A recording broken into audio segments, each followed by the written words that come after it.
my pleasure to welcome all of you to our third breakfast series. I know that many of you have finished with your breakfast, and some of you are probably still eating. But before we officially begin our program, let's just pause for a minute to remember that we are in the presence of God and to give thanks. So we'll start in the name of the Father, and the Son, and the Holy Spirit. Amen. We give thanks today for the food and friendship we have this morning. And we are mindful for all of those who go without today. We're grateful for all those who have used their intellectual gifts and talents to bring comfort and health to others. And on this Veterans Day, we pray in gratitude for all of those who served our military, and especially for those who are currently serving in harm's way and for their families at home. We ask this as we do all things in your name. Amen. Amen. Well, welcome again. We started this breakfast series last year because I felt that as an educational institution, as a Catholic institution, and truly as a center of lifelong learning, Salesianum has a role to play in engaging our students, our alumni, our community in conversations around the important and difficult topics of the day. We started by bringing Father Greg Boyle from Homeboy Industries. He spoke to us about his work with the gangs in LA and getting former gang members integrated back into society. Next, we had Crime and Conscience, in which we heard incredibly personal reflections from the top legal practitioners in Delaware as they dealt with the tough issues of the death penalty, race, and sentencing laws. So after these two fairly heavy topics, we thought that the next one should be one of inspiration and hope for the future. What better area to do that than in medicine, where there's a great promise of innovation, therapies, and cures that will change our lives. Medicine is where the great minds and compassionate hearts come together to make the world a better place. And so we have the future of medicine and a panel of distinguished Salesianum alumni, each of whom is on the frontier of medical innovation. To provide their full bios, we would have had to include lunch as well, so I will do my best to abbreviate. I'll do so in order of graduation year. May not be so flattering. We hope you'll come back, Dr. Hahn. Dr. Joseph Hahn is currently the Chief of Staff at the Cleveland Clinic. He was formerly the chairman of the Cleveland Clinic Innovations, where he was responsible for commercialization of all technology developed at the Cleveland Clinic. He is a member of the Salesianum Hall of Fame. Dr. Tony Monaco, class of 1977, is currently the president of Tufts University, and formerly he was the director of the Center for Human Genetics at Oxford University. Dr. Monaco is also a member of the Salesianum Hall of Fame and currently serves as a member of the Salesianum Board of Trustees. Finally, Dr. Steve Leach, class of 1978, is the director of the Pancreatic Cancer Center at Memorial Sloan Kettering.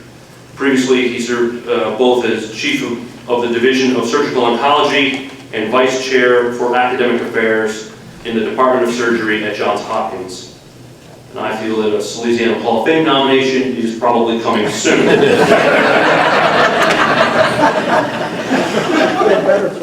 And we are very, very fortunate to have Margaret Aiken serve as our moderator today. Margaret served as then Senator Joe Biden's press secretary for over 10 years. She now runs her own media and strategy PR firm, and she is a great friend of Salesianum. The panelists that we have assembled today reminds me of the story when John F. Kennedy hosted a dinner honoring all of the Nobel Prize winners in the Western Hemisphere in the White House. He said, "I think this is the most extraordinary collection of talent, of human knowledge that has ever been gathered together at the White House, with the possible exception of when Thomas Jefferson dined alone." So, as we assembled our panelists, I kind of thought what that room was like, and here we are. So certainly the same could be said for these outstanding Salesianum grads. We are very proud of the work that they are doing and are so grateful for that with their incredibly busy schedules, they were so willing to come back to Salesianum and share with us their thoughts. So without further ado, I will turn things over to Margaret to get us started. Thank you. Thank you, Brendan. Can you guys hear me?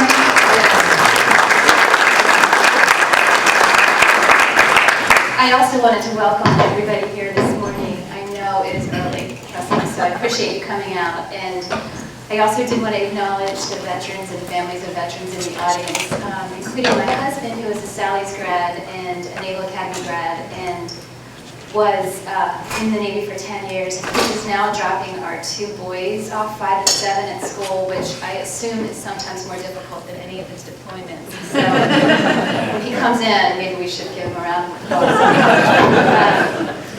Brendan said up here are the Sally's grads. In the interest of full disclosure, I am not a Sally's grad. I am an AUK, proud AUK. However, I am the wife of a Sally's grad, the sister of 2, and if my husband has anything to do with it, I will be the mother of 2 future Sally's grads. So I do feel like part of the family. I want to jump in real quick and get this started because it's going to be a great panel. I'd like this to be a discussion. So, some questions will be directed at individuals, but please feel free to jump in, answer questions, and at the end there will be an opportunity for you in the audience to ask questions. Brendan did give an abbreviated bio of these 3 distinguished men. I read their full bios, so all I can say is do not be afraid to use the big words. They can handle it, trust me. The title of this discussion is The Future of Medicine, but I really wanted to start with the present state of medicine in the United States and really ask, what do you see as the greatest strengths of healthcare in the U.S. and what do you think is its biggest challenge? And I'll just throw it out, anybody who wants to answer that question. Can you just talk? Yeah. Since I guess I am the oldest, I'll start this off. When Brendan said that, I was trying to say it to the microphone driving down here. I was trying to remember what year did I graduate. And actually had the wrong number. I thought it was 64, but that was college. So 55 years next year. I would say that one of the strong points is innovation. We lead the world, I believe, in innovative ideas, innovative technology, and things that we can use that will help with patients. And as we're seeing, more and more things are being done outside the hospital. So miniaturization, different anesthesia techniques, different surgical techniques. And I think that just to get this started, I think that is one of our strong points. I think the challenge for us is this. We all believe that people should have access to healthcare. And that's still a problem. And it's still under review, if you will, by many, many different bodies, including the federal government. And just as you're seeing with some of the things that are going on with the states about the exchanges, and if I'm using things you're not aware of, just let me know and we'll stop and explain a little more. But exchanges, Medicaid coverage, et cetera, and whether these subsidies, which are now probably going to be looked at by the Supreme Court, as far as whether the states can be subsidized for a federal event, it's ambiguous at best, chaotic at worst. And I think one of the challenges for the 3 of us is it is ambiguous. And so how do you deal with ambiguity? I was sharing with Steve before we started that we've probably changed our budget 3 times this year because we don't know if Medicaid was going to be approved in Ohio, so we didn't put it in. Then it was approved, so we had to put it in. And this is the first time I've seen that. Our budget is $6.5 billion, and to keep changing this every 3 to 4 months is anything but stable. So I think the challenge is accessibility and availability. Yeah, I amplify on Joe's comments to suggest I think one of the great strengths of American medicine is its foundation in science. And science is moving so quickly and offering previously unimaginable opportunities for us to cure disease and extend quality life. I do think that the biggest weakness right now is our collective decision-making about whether we're going to take care of each other. And I think that until our political process kind of comes to grip with that, that the promise of medicine will not be fulfilled for lack of funding, for lack of continued support for research, for lack of structure in which we can provide these transformative new therapies. I also think that our system, for all its strengths and for all the inspiration that I gather every day from working with patients and researchers and clinicians, we still have a collective inability to discuss the end of life and talking about quality survival as opposed to eking out every last week and month. And I think that those are conversations that benefit from the spiritual realm. They benefit from compassion, and they benefit from close dialogue between caregivers and families. But I think we've got a bit of work to do there in understanding what does it mean to succumb to an illness at the end of life, and how should that be approached. I would just like to add that my major concern at the moment is the foundation upon which medicine in this country and around the world is based is on biomedical research. And we have bipartisan, quote, support for this, but no money flowing to NIH and other agencies. So I'm on an advisory council at NIH, and it's all doom and gloom down there. The cuts of the sequestration are really staying with us. We're at a new low normal, and I don't see any growth in the near future. And what that means to me is that it's going to erode our position as innovators, and we're going to have a lost generation of medical researchers. People are not going to go into science and research because they look at the funding and they say, I'll just do something else. So we're going to lose a lot of very smart people that should be focused on this area, and we're not going to get others coming to this country as we used to. So in my mind, we're doing a lot of innovative things with technology, but the fundamental understanding and the need for new medicines, I think, is going to get eroded over the next decade unless we turn this funding situation around. So in that line, you talked about the biomedicine being sort of the wave of the future. You know, I watched a TED Talk, and it was really fascinating. They had it was a 3D printer that was actually taking genetic material and reproducing it, and they thought at some point they'll have like a kidney that can be transplanted from this 3D printer. In light of that, because there is so much advancement in technology, do you see medical schools changing in any way? What do you think the medical schools look like in 10 to 15 years, since it is not purely biology, but more biological technology? Anyone? Well, I would say the short answer to that is yes. We have just created an educational campus, if you will, in Case Western Reserve. And we now have Watson on campus, and part of the idea is to work with IBM to teach Watson to teach med students. The other is we don't have an autopsy anatomy lab anymore. I'm sure any of you out there who might want to go into medicine will be happy with that.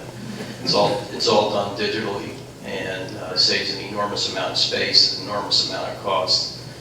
And we've been in discussions with not only IBM but also Microsoft about how to teach students going forward. It's much more what you said. It's not the memory, the rote, work your way through this so much as, well, why do things work this way? What's the technology? In fact, you'd probably be better at engineering than you were at memorization.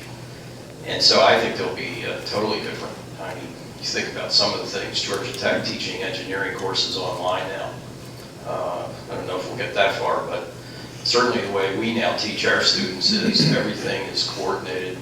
So you study the heart completely, physiology, technology, imaging, etc., as opposed to taking apart a body and trying to memorize where the coronary arteries go.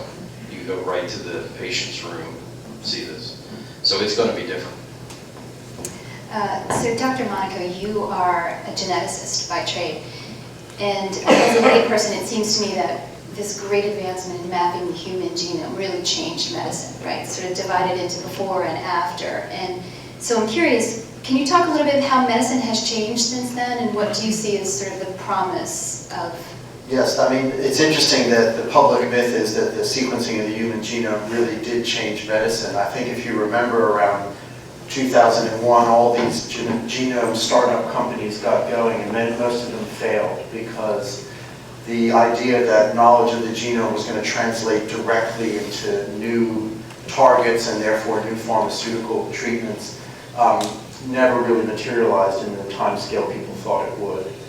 And it's interesting to see, because my own field was looking at the genetics of complex disorders like cardiovascular disease. Steve works on cancer. The complexity of genetic effects are many and small effects, and the idea that we're going to have miracle drugs coming out of that information, I think, is going to take a long time to come to fruition. And if you look at the pharmaceutical industry, they're really struggling to find new medicines. It's $2 billion on average to get a new medicine to market. It's not sustainable. There's a high failure rate. Many of them have shut down much of their research and development, are looking to start up companies for new ideas. So although I think the sequencing of the genome has given us a lot of information, we need to do a lot of work about creating cellular models and other types of models to utilize that information to get new targets. I imagine Steve could tell you a lot about what's going on in cancer. I'm not trying to be pessimistic. I'm just saying that the optimism in 2001 when the sequence came out has not translated into, I think, a revolution of medicine. That said, the human genome sequence, where it took $2 billion to sequence it once in the beginning, we now have devices that we hope can do it for less than $1,000. Integrating that type of information into healthcare will be a challenge, but I think it will be really useful. For example, children who come in to the emergency room or the ICU at pediatric hospitals, one of the now things they'll do is they'll have their genome sequenced to see if they have a rare Mendelian genetic disorder that we would have taken forever to figure out using standard diagnostics. So there's benefits that way, that if you can figure out a specific rare problem using the genome sequence, that could be really a life changer for that individual. Yeah, and just to amplify that from a cancer point of view, I think the picture may be a little bit more optimistic. And again, it rests on a huge national collective initiative that we had the political will to undertake, which was the sequencing of the human genome that began in the early 90s and took a decade, a little more than a decade, cost $3 billion. Today we can sequence an entire genome in a day for $3,000. And to put that in perspective, sometimes I did pretty well in math here, but that's a million-fold reduction in cost. It's unimaginable, and it has clearly contributed to, probably in cancer more so than other diseases, the ability for us to individualize therapy, not for everyone, for selected patients, with targeted agents that are specifically active against the mutation in the tumor, but not against the proteins in normal cells. And that's been a big advance. One of the things Tony alluded to was just the massive amount of data that these initiatives generate. And so there's a whole new field. There probably was always a field called computational biology.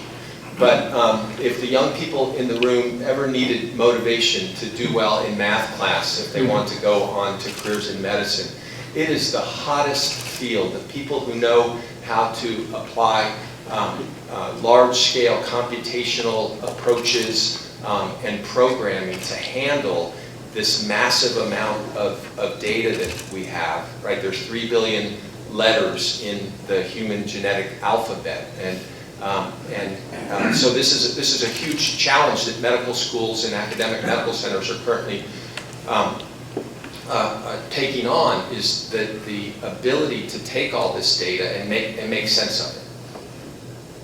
One additional thing that I'm getting quite excited about is not the sequencing of the human genome that affects medicine, but the sequencing of our bacteria in our gut, the microbiome. And by using rapid and complex sequencing technologies, one can get an understanding of, in each individual, what the gut microbes are like, what is the percentage of different types, and that homeostasis is important in preventing disease, or if you have a disease, understanding what bacteria or other organisms have taken over.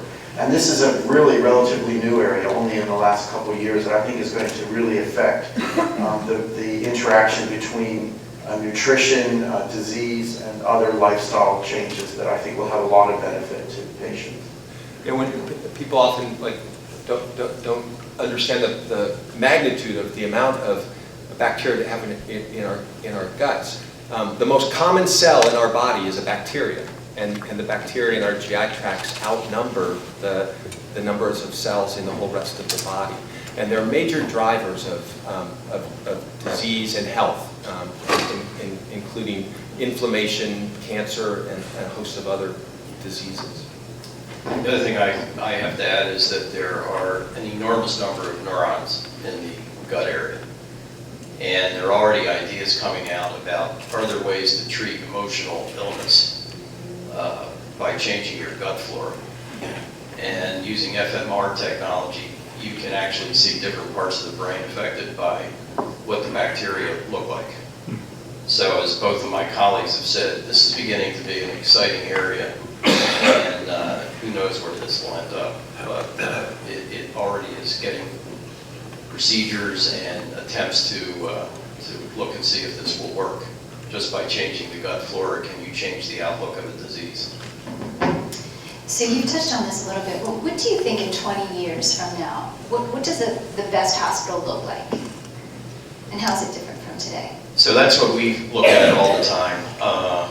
Our hospital is 1,100 beds, the main campus.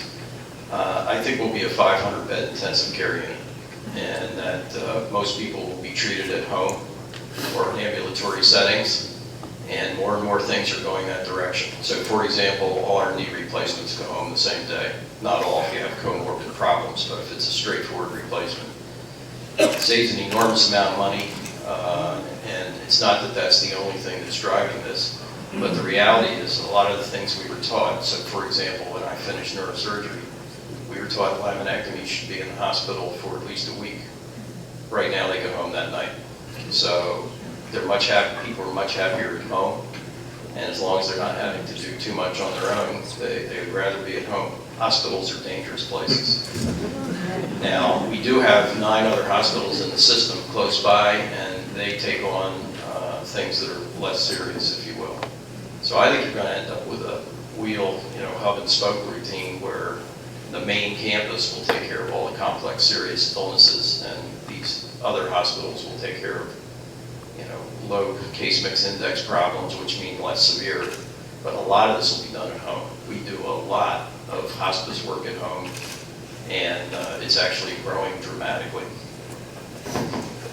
I would agree with that because I'm on the board of our medical center, and in Boston there are too many academic medical centers for the size of the population with too many inpatient beds.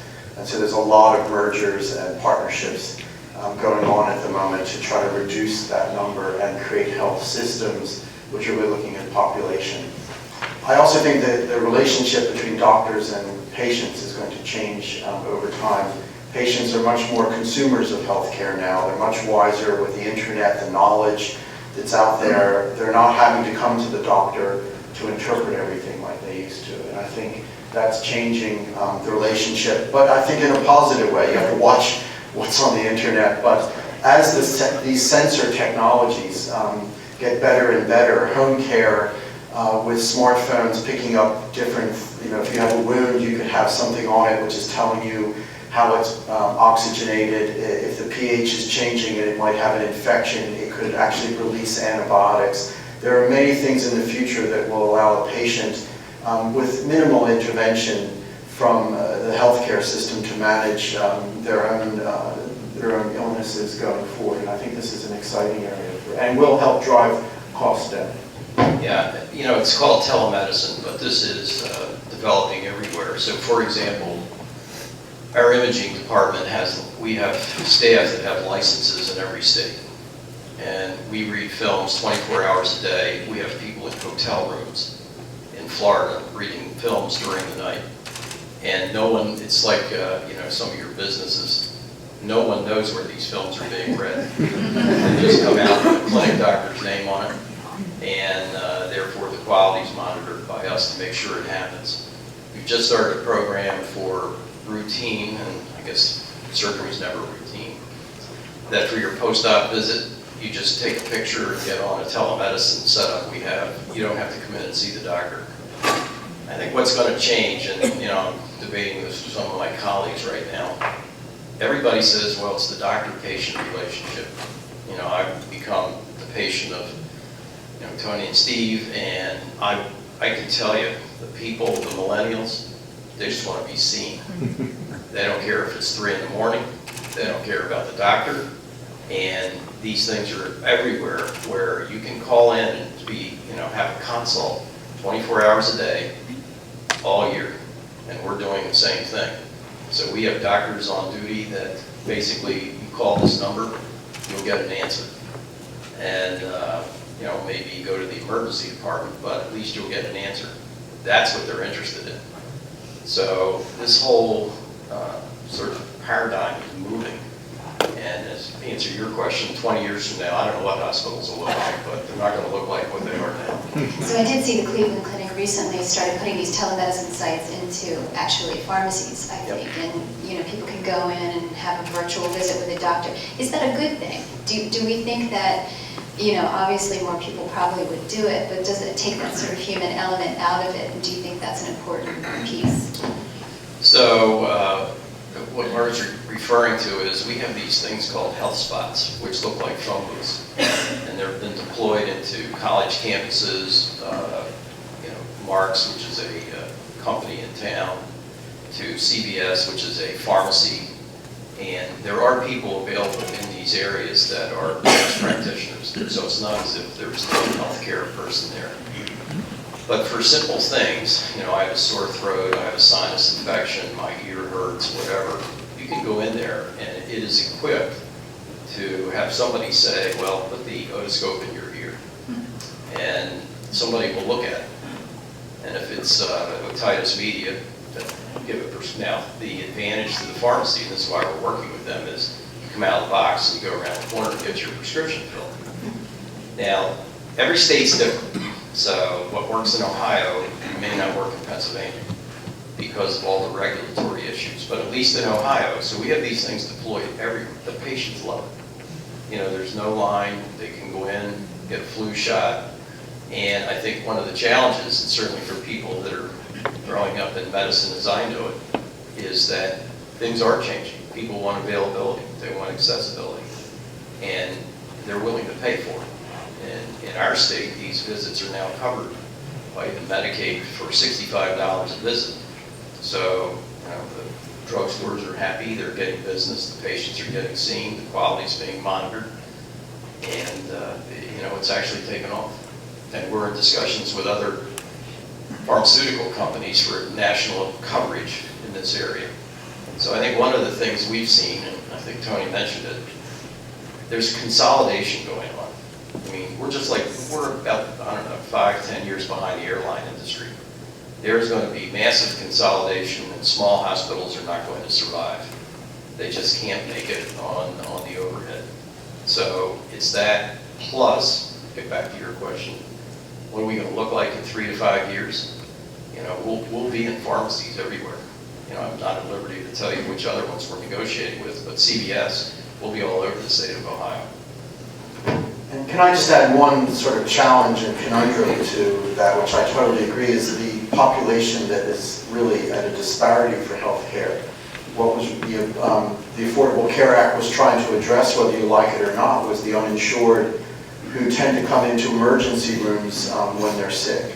Getting them to avail themselves, now that they could be insured, of the proper health care is a real challenge. I think what they're seeing already is that they're still coming to emergency rooms, even if they're now insured. And that's a large part of the population. It's a large part of the health disparity, which we're trying to address in this country, but there's going to be an educational piece of that, which will be necessary so that it still doesn't get funneled through the bottleneck of the emergency room, which is a very expensive way to deliver health care. Yeah, that's actually a great point. The statistics show that there's not been a drop-off in visits to the emergency department. So the consequences are not those that were expected. I will tell you, we're actually doing well on Medicaid because everybody who used to be self-pay now has insurance. I think this, in a way, speaks to another issue that we need to address, which is to make the process of receiving health care less of a labyrinth and less complicated. So every day, almost, I get contacted by a friend or a friend of a friend or a colleague who wants advice in accessing the healthcare process for early stage breast cancer, let's say. And these are, by and large, often people of means and highly educated. And even for them, it is an overwhelming process to know where to go, who to see, to coordinate the visits between the multiple specialties. It's absolutely overwhelming. And they at least have someone in the field to kind of hold their hand and walk them through this. I just can't imagine the confusion and the sense of being overwhelmed that the majority of people in this country feel in confronting a serious illness. And so I think in part that's why we haven't seen the Affordable Care Act trying to change some fundamental kind of patterns of behavior, because people just don't know any better. When they're sick, they go directly to the hospital. And so I think it is an educational process that we're going to have to work on to change those patterns of behavior. You mentioned breast cancer, and not trying to be the brain of doom, but 1 in 3 people will be diagnosed with cancer at one point, and 1 in 4 will die from it. Right now, most people find out about their cancer because they're experiencing symptoms, and especially true in your area, pancreatic cancer. So what do you see as the future of sort of early detection? Not only in pancreatic cancer, but in cancer across the spectrum. It's a really critical question, and it's one for which the medical community has long assumed, and likely with good reason, that early detection leads to the discovery of early stage cancers that are going to be associated with higher rates of cure. What we also know is that process also leads to the diagnosis of cancers that would have stayed silent during an elderly patient's lifetime and done no harm. I remember my grandmother. She was 85 years old, and she thought that, this was back in the 90s, that she was, a modern woman of the 90s, and she went and had a mammogram. And they found a tiny, 3 millimeter invasive breast cancer. And I guarantee you that did not need to be found. She would have coexisted peacefully with that and eventually, died of the stroke that she eventually passed away from in her late 80s. So I think we need to be data-driven, and we need to still have a better understanding of the biology of early and late cancers. Right now, the recommendations are clear regarding screening, mammography, to some extent, blood prostate-specific antigen tests at some point. But the water's a little less clear than it once was. For other diseases, and those are 2 diseases that often, 2 types of cancer, have a very prolonged indolent course. People live decades with breast cancer and prostate cancer. For a disease like the one that I specialize in, pancreas cancer, we're desperately in need of early detection modalities.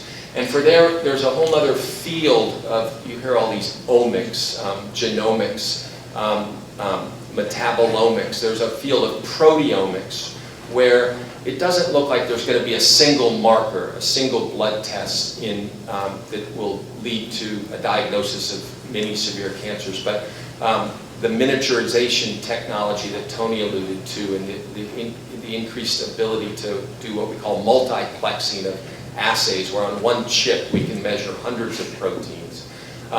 We're hoping that somewhere in that mix we're going to be able to identify, patients who have early stage pancreatic cancer.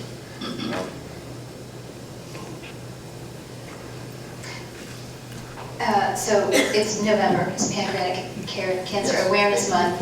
If you want anybody in this audience to be aware about something about pancreatic cancer, what is it? Well, one, that there's hope. So I'm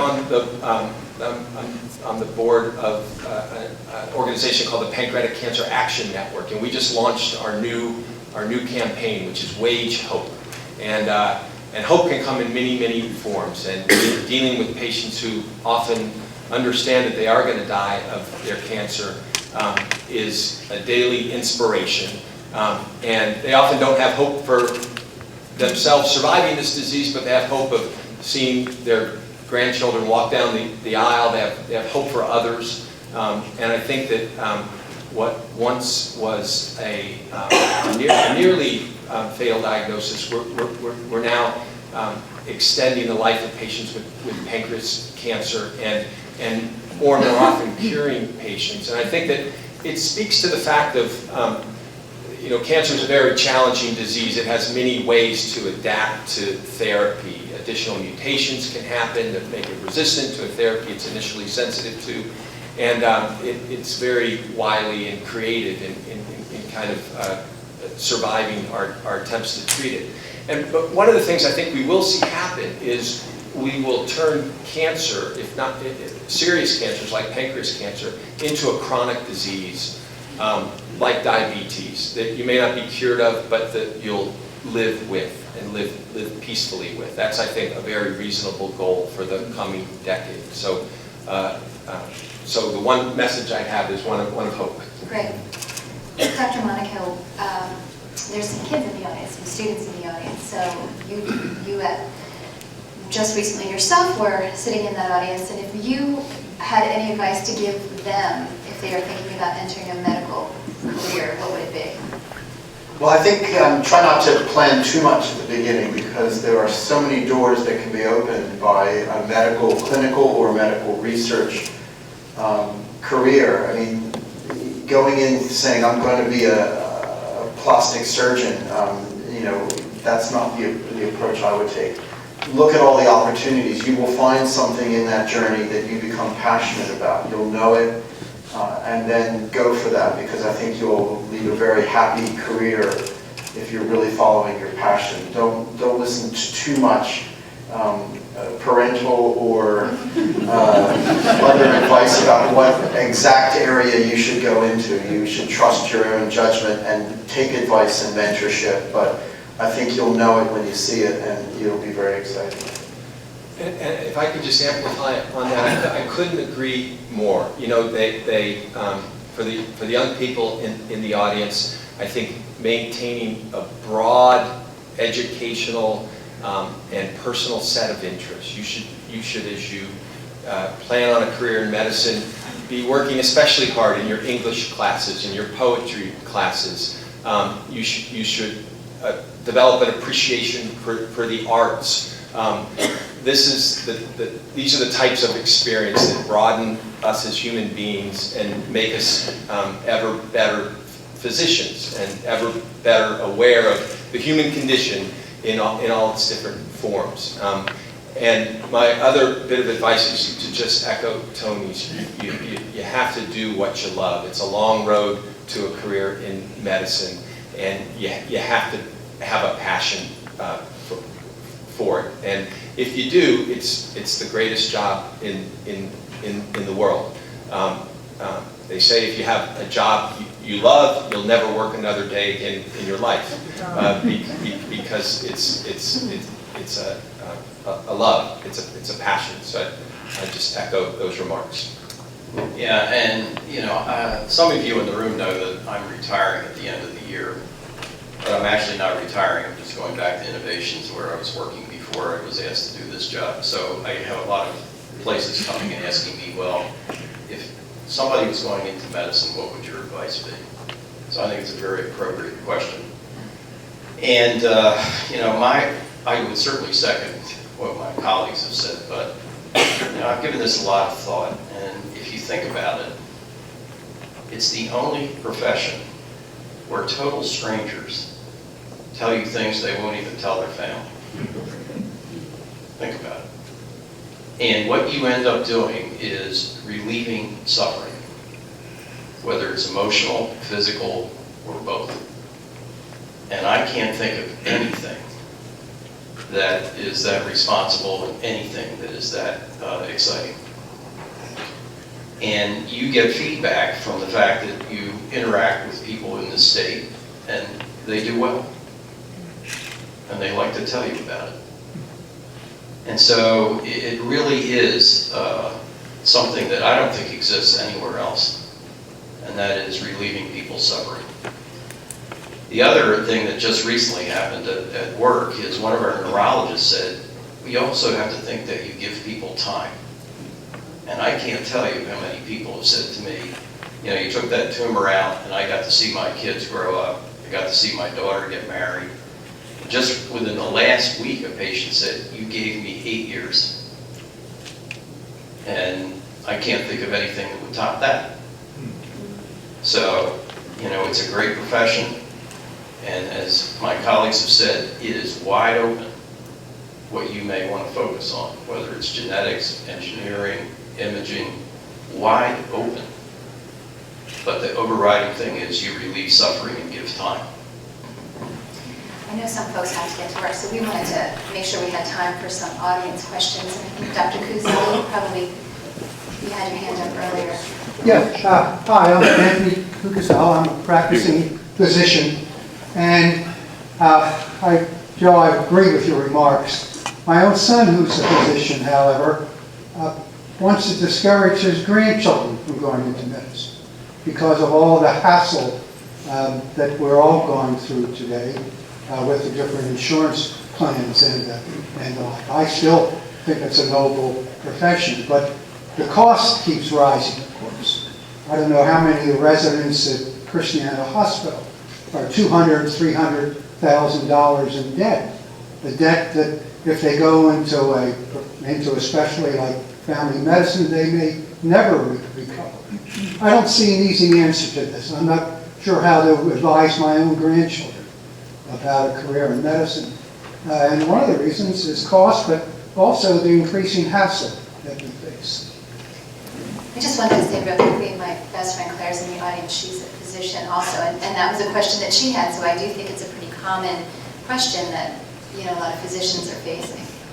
So I have an interesting anecdote about the hassle factor, which we get a lot of folks come through who are from Congress, so we have an opportunity to talk to them, and they really don't understand that the regulation is driving us, into.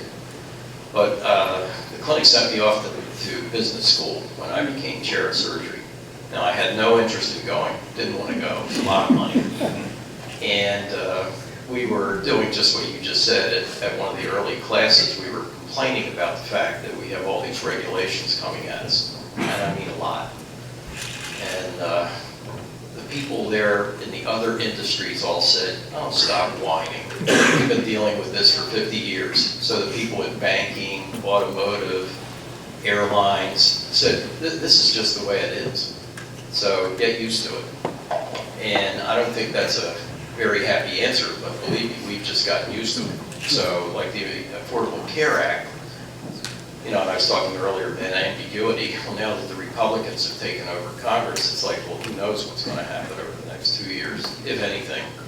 But our approach was, it's the law of the land.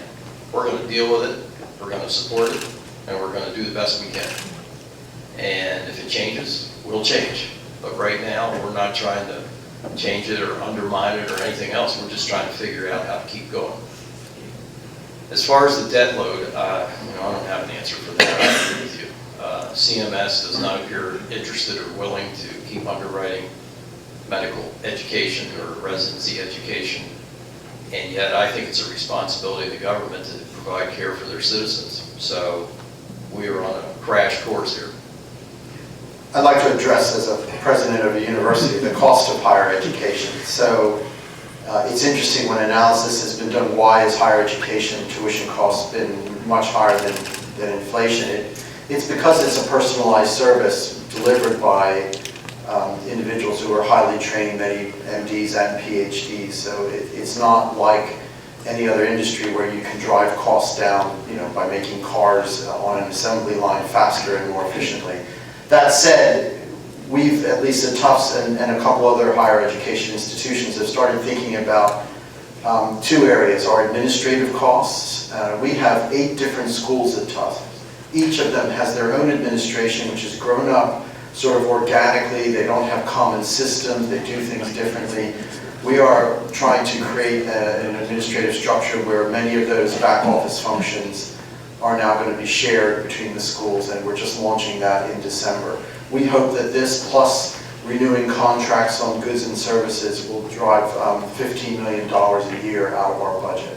So that's one thing we're doing. The other is raising money for financial aid for both undergraduates and our professional schools.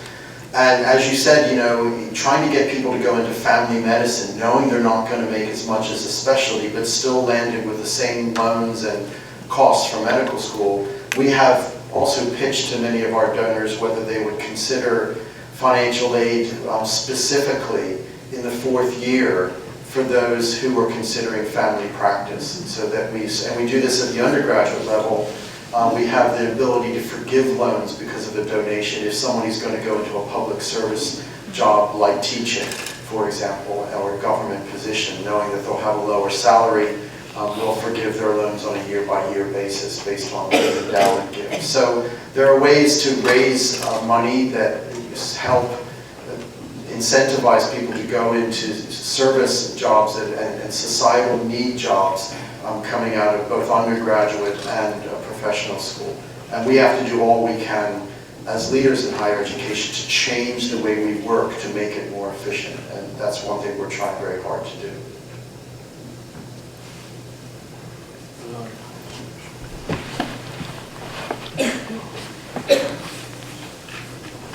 I just have a short observation. Sometimes you have to look at the overall picture, the definition of the problem. One of the things I ran into is the fact that most people in the medical profession won't discuss anything with you that falls outside of the FDA. It's a reference thing. I'm a diabetic. The government says I'm not a diabetic anymore. I had neuropathy 12 years ago. I had the needle in the thing for the heart, and I put nail in my foot, no feeling. I decided to get to the bottom of it. I found a treatment for it. I tried to get some information. I went to the diabetes people. I said, I'd like to get some information on alpha-lipoic acid. They said, we can't discuss this with you. Who can I talk to? Call the National. I called the National. Got a very good young woman on the phone, same answer. Who can I talk to? Call the FDA. I called the FDA. I got an older guy. He goes, I said the same question. I got the same answer. I said, does this have something to do with national security? He goes, you don't understand. So I go, enlighten me. You drink distilled water for therapeutic reasons, it's automatically an unregulated drug, and I can't discuss it with you. So I went back to the young lady, and this is how crazy things are. If you were going to look something up, where would you go? She gave me 4 websites. Alpha-lipoic acid has been an approved drug in Germany for the last 45 years to treat neuropathy. I got information, I have a file this thick. I developed their protocol was in the arm. I developed an oral protocol. It took a year. I don't have any residual effect of neuropathy in my feet. I have total feeling. I tell a doctor, I tell a podiatrist, and they get excited, but then they drop it. And they won't discuss it after that. What I would suggest to you is that the We need medical people to go to the FDA. We need a national information pool that I could go to and get real information, whether it's off the ball or what. Not the fact that it's not an approved situation, nobody can talk to you about it. I mean, I look for elegant proofs. You know? I'm just saying this so people can think, and I think it would be worthwhile. But there's a treatment for salmonella. 2 tablespoons of apple cider vinegar and half a glass of water, and you won't get sick within a couple hours. I had a friend who was a hypochondriac who did it. His whole family got sick, and he didn't. I'm down in Louisiana, or in Missouri on an acquisition. I ordered tuna salad. It was awful. But I said, this is really spiced different. The guy sitting next to me said, Bobby, try this. He goes, this stuff isn't spoiled, Hank. It's rotten. I had 2 big forkfuls. I told the waitress, get rid of it and bring me a half a glass of apple cider vinegar. I take a bigger of it. I'm eating breakfast the next morning. No Bobby. I call him on the phone. I've been up all night throwing up and crapping. I had 2 big forkfuls. All he did was touch it to his tongue. I'm going, I should be able to find that out. I shouldn't be off on the corner. I went back to the podiatrist for something. She was going to pull my toenail off. We got to get a question. Okay. Thank you. And she said, oh, you're that guy. She had to give me a shot of Novocaine to pull my toenail off. Just a thought. Thank you. By the way, look up Ebola and vitamin C. And there's an institute in California who claims a cure. You've talked about the progress with the heart, with cancer, but one issue not addressed is the brain, Alzheimer's. Where do you see the progress with Alzheimer's coming within the next decade, or what's going on with that whole area there? Well, one of the things that's been hard to sort out with Alzheimer's is it's really just an end stage of the brain due to just wear and tear. And if it occurs in somebody who's 45, then that was always a big, I've been in school and what have you for so long, that was always a big deal.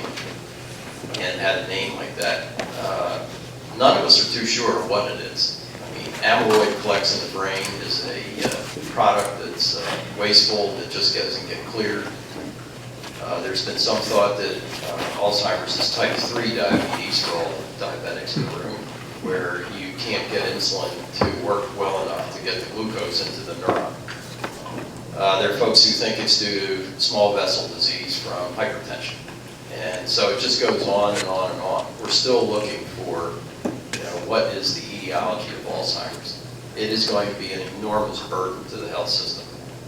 And, what we're going to do about this remains to be seen.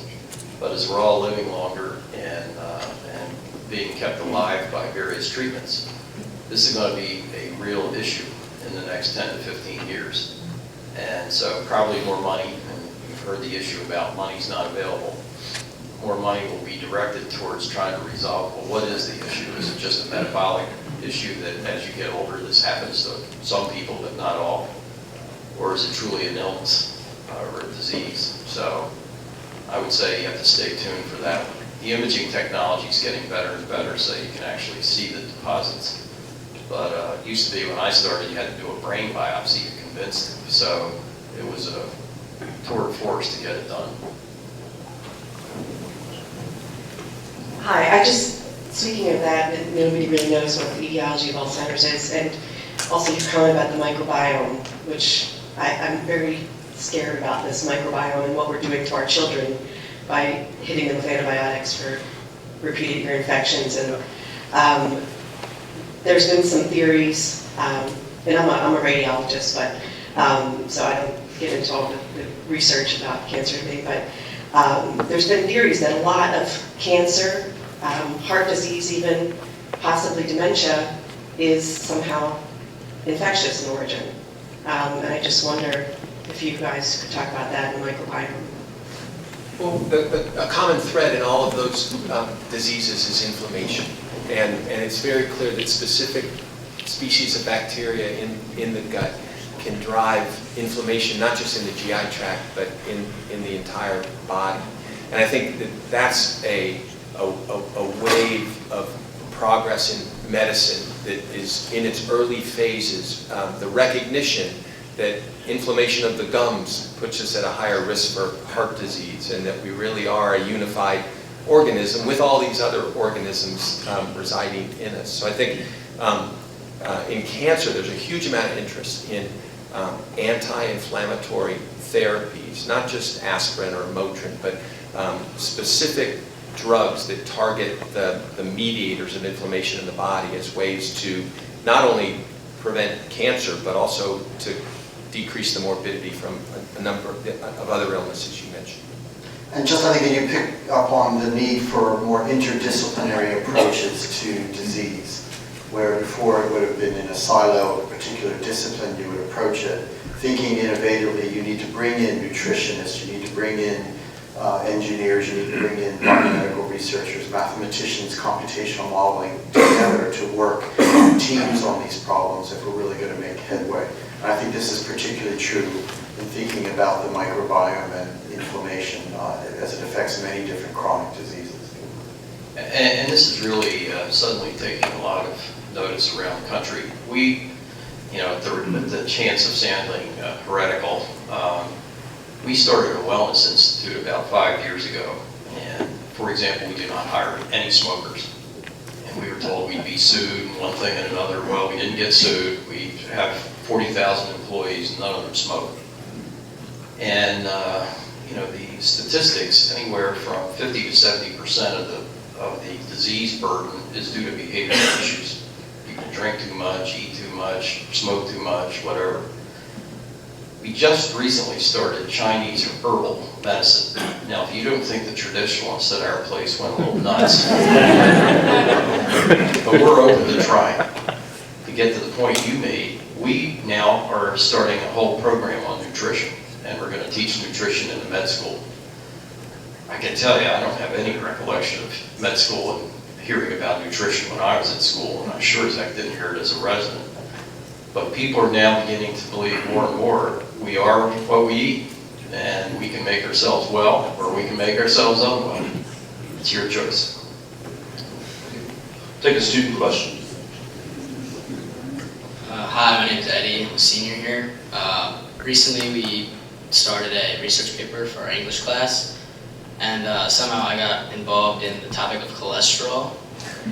But I've been finding, my mom just read a book called The Great Cholesterol Myth when you were talking about heart disease. So I guess I was wondering, do you think cholesterol plays a large part in your factor for heart disease, or is it like something else? How much time do you have?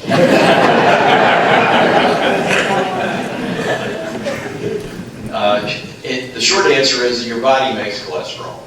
So if you want to get back to Tony's genetics about you make too much, do you make too much of the good stuff, not enough bad, good cholesterol or bad cholesterol. Just learned there's a thing called fluffy cholesterol. We have spent an enormous amount of time looking at cholesterol plaques, etc. My answer to that is, I find people that just abuse what they eat and their arteries look very clean. I find people that watch what they eat, they're joggers and what have you, their arteries look terrible. I'd say it's something in their makeup that has what they do as far as metabolizing cholesterol as opposed to is cholesterol good or bad. From my standpoint, it's used in myelin production, so it's good. So you're not going to eliminate it. And I've heard all the arguments about statins and other things. So cholesterol is needed. It's just how do you metabolize it? I don't know, Tony, if you want to. Well, just to say that there's a whole emerging field called nutrigenomics, where people are trying to understand how different people react to the diet they have because they have genetic susceptibilities.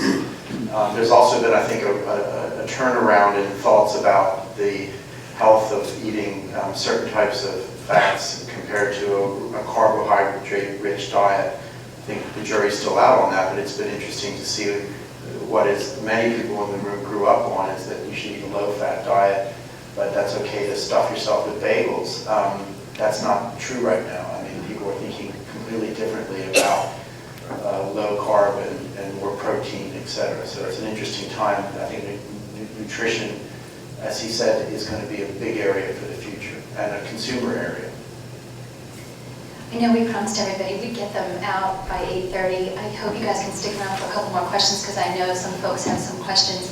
I would be a terrible moderator if I didn't ask you to just touch on your Salesianum experience and how that's prepared you for the future, so we could just end with that.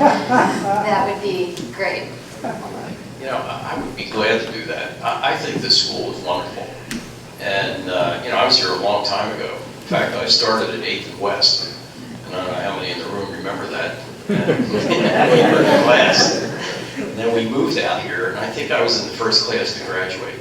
I think this place is terrific, absolutely terrific. It taught me so many different things. So when Brendan called, I just said, I'll change my schedule, and I'll be happy to come. And you should take full advantage of it.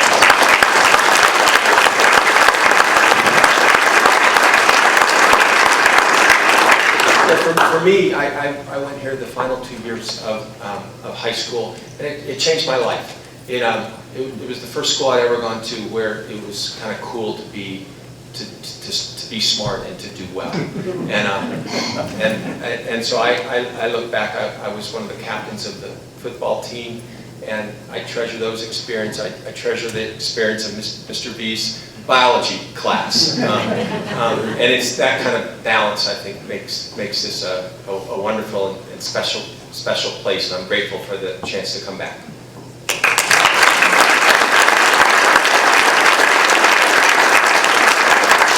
I also, and as Brendan mentioned, I'm now on the board of trustees. It was a no-brainer for me to get involved, re-engaged with Salesianum. It's the place that built my character. It's not just about education. You're developing personally during your time here, and the mentors, the teachers, it was a lot to do with making us into young gentlemen, and I think that was an important part of the educational process. In addition, I have to give a shout out to Mr. Vavelet.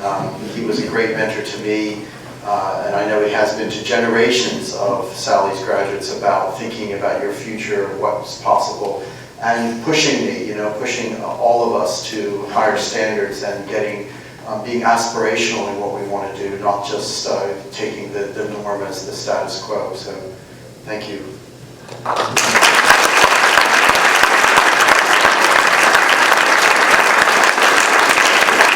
Brendan, as your PR person, you need to put all that on your webpage. I think we're catching it, which is perfect. Right. Yeah, we had open house 2 days ago, Sunday, and I was mentioning this panel coming up and how when I was talking about the effect of alumni here and that strong bond that alumni have, and I was mentioning this panel of incredibly distinguished folks and how when I reached out to them, they immediately, all of them, to a person, rearranged schedules and made it such that they could come back to this place. And they're in Boston, New York, and Cleveland, and they just dropped things to make it so that they could come back, be with students and this community. And I think that's a huge testament to what happens here every day. I agree with Tony that I've always felt that Salesianum is an aspirational place, and I think that's one of our strongest qualities. And so I think we see that today with all of them. Father Beretta has slipped me a note reminding me that St. Luke was not only an evangelist, but also the patron saint of both physicians and artists. And so we spoke a little bit earlier about poetry and getting involved in the arts, whether if medicine is in your future. So perhaps for the students in the room, you should look to St. Luke for your inspiration. I want to thank, first and foremost, our panelists for coming. We're so grateful to have you back on campus. You're always welcome here at Salesianum. It is always your home. And to Margaret, it is your honorary home here, and we're so grateful for all that you do for us. And for this audience and those who prepared our food, and the advancement staff that made this event just so great. I hope that all of you will look for the next topic for our breakfast series. We don't know what it is. We are open to suggestions, but it will most likely be in the spring. And so I think we can all leave here today knowing that we are absolutely in good hands with the great work that our Salesianum grads are doing in the field of medicine. Thank you all very much for coming. And,